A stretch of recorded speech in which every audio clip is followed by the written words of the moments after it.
మనము ఇంకా తెలంగాణ వచ్చి 10 సంవత్సరాలు అవుతుంది సార్. ఇంకా జై తెలంగాణ ఇంకేం సార్? సార్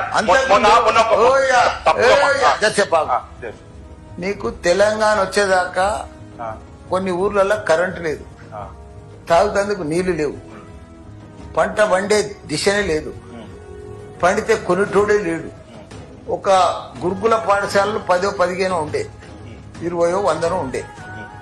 కేసీఆర్ వచ్చినాకనే, తెలంగాణ వచ్చినాకనే ఒక 1000 గురుకుల పాఠశాలలు పెట్టాడు.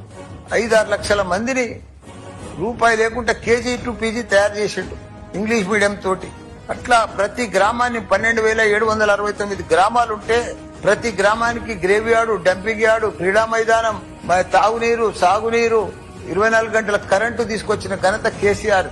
నువ్వు జై కేసీఆర్ జై కేసీఆర్ అంటే మజాక్ అనుకుంటున్నావా? దర్సేపు ఆగు, ఇంకా ఆగు.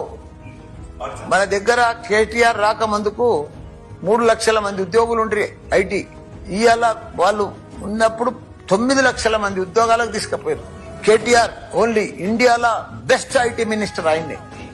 ఎందుకంటే ప్రపంచంలో దావుసిపోయి ప్రపంచమంతా తిరిగిండ్రు. తిరిగి నీకు పెద్ద పెద్ద కంపెనీలు హెడ్ ఆఫీసులు మన హైదరాబాద్ తీసుకొచ్చిండు ఆయన. ఇదంతా అంతకుముందు ఏడుండే ఇవన్నీ కంపెనీలు మన దగ్గరకు వచ్చినాయి. తెలంగాణ ఉండేనా? నీకు 24 గంటలు నీళ్లుండేనా? కరెంట్ ఉండేనా? 75 ఏళ్ళు వచ్చింది స్వాతంత్రం అయ్యి. ఎక్కడ పోయింది అప్పుడు అంతా? కేసీఆర్ వచ్చేపటికనే ఇవన్నీ వచ్చినాయి బాబు. యాది పెట్టుకో. నువ్వు ఇవాళ ఇంత రువాబ్తో మాట్లాడుతున్నావు కూడా కేసీఆర్ తోటి. కేసీఆర్ వచ్చేపటికనే అంత పవర్ వచ్చింది, అంత ఇండిపెండెంట్ వచ్చింది. మరి క్యాపిటల్ ఇన్కమ్ భారతదేశంలోనే పెరిగింది తెలంగాణ. Download ShareChat.